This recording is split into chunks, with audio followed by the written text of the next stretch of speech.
Hey guys, it's Emma Vigeling with TYT Politics. Sorry if you caught the last stream. I had an error on the stream, which happens sometimes. I hope to do a lot more of these live broadcasts so I can interact with you guys, so I can bring you the news I find interesting, including today, where local papers and, now I think this was Newsweek, reported that Bernie Sanders does have a Democratic challenger in Vermont.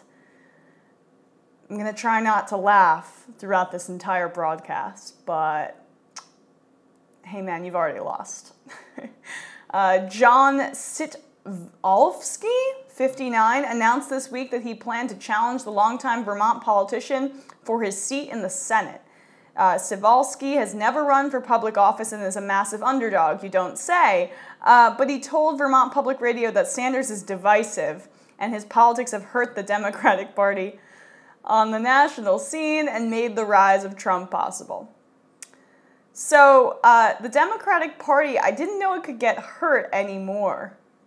And you can't really have it both ways. Is Bernie Sanders hurting the Democratic Party, or is he not a Democrat whatsoever? But this guy's campaign website has a big picture of the D for Democrat on it, with the circle around it, that light blue that probably 100 million consultants told them was the right shade of blue. That's this guy's campaign slogan. So basically just Democratic Party. Hey, man, I got news for you. The Democratic Party is actually less popular than the Republican Party right now in terms of polling. And the Republican Party is a death cult, essentially. So I'm just amused by this entire guy's campaign strategy.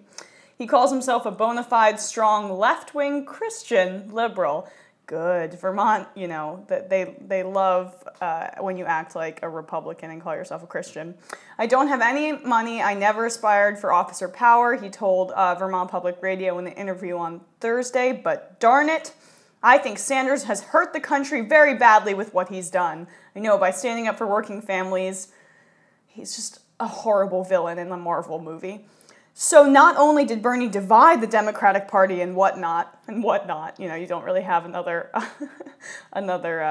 example, but he continues to bash them, rightfully so, even on the Unity Tour, saying Democrats and Republicans are the same, and they're not. He's never said that. Some people have said that. I have refused to say that. Most people who are, in my opinion, critical thinkers, would say that they are not the same. The Democrats are certainly weak and ridiculous, but they aren't as transparently evil as the Republican Party. But anyway, I'm sorry, I shouldn't dissect every ridiculous thing this guy says, or else this video will be 100 minutes long. As a social worker while working and helping the homeless in Vermont, our celebrity no-show career politician Bernie Sanders was voting against the nation's Amber Law to protect children from sexual predators. I'm glad he was a social worker. That's great. But no-show politician, he was a mayor there. And career politician, why is that a bad thing? It's only a bad thing if you're taking corporate money and being corrupt the entire time. And now he's basically asserting that Bernie Sanders wants children to get sexually assaulted. And it's also an incorrect claim. The Amber Alert vote has long been used as a talking point by opponents of Sanders. He has defended this vote by saying there were unconstitutional sentencing provisions in the bill that he did not agree with. That was the same attack that they used on him for gun rights. So it's just copy and paste attacks from the Clintonistas in the primary. By the way, Bernie has almost a 75% approval rating in his state. In his most recent race for re-election, Sanders won over 71% of the vote, and the Democrats didn't even bother challenging him, as an independent. They didn't run a candidate against him. In the 2016 presidential primaries, Sanders received over 86% of the vote in Vermont. So this guy's really coveting that, 14-ish% of Clinton people that voted in the Vermont primary. Really, really awesome campaign strategy, buddy.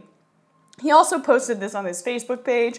Bernard Sanders has done nothing to show for his 35 years in Congress, other than, okay, here we go. This is the Breitbart talking point.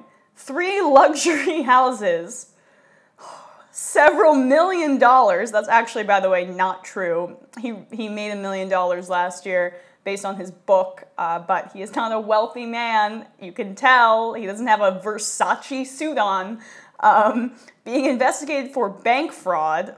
Go check out Andrew's video on the Washington Post having to retract their story based on about that. Supporting vote for child molesters, and another to protect Mother Russia. He did change the name of a post office. This is the oldest talking point in the book, because they're talking about sponsored legislation by him specifically. But this is from PolitiFact.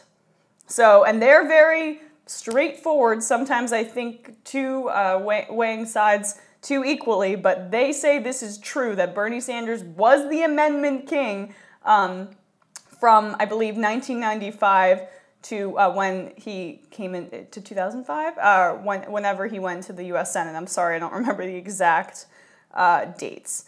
But Bernie passed more roll call amendments in the Republican Congress than any other member. So he was able to get legislation that was helpful for working families through, even though he was in a Republican Congress. He sponsored 437 amendments in his year in Congress.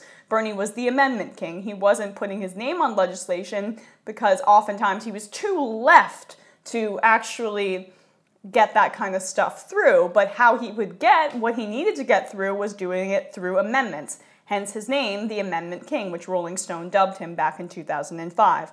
While Sanders chaired the Senate Veterans Committee during his 133rd Congress, 2013 to 2014, 13 of the committee's bills became law. This may not sound like a lot until you realize the Senate Veterans Affairs Committee only passed 8.5 bills into law on average during the past 20 Congresses, and these 13 bills became law during the second least productive Congress in American history. So he was well above the average, which was 8.5 bills, 13 he passed, and this was during the second least productive Congress in American history. This was at the height of the obstructionism under the Obama administration. So according to this candidate, I can't even pronounce his last name, he was recruited by a group called Organizing for Democrats USA to run against Sanders. This organization isn't filed with the FEC and has a small following on Facebook, but it is filled with Clinton supporters. So why I find this interesting is that this is kind of a last breath of the Clintonites.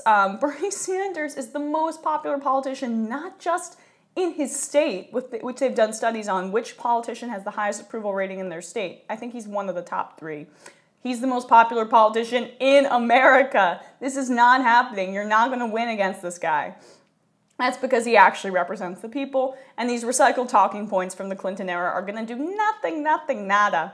So, kind of a fun story for me. Look, maybe I'm filled with hubris, and Bernie Sanders is not going to win when he runs for re-election, and this Democrat, his arguments are going to really win over the people in Vermont that voted for Bernie Sanders 86% of the time in the primary.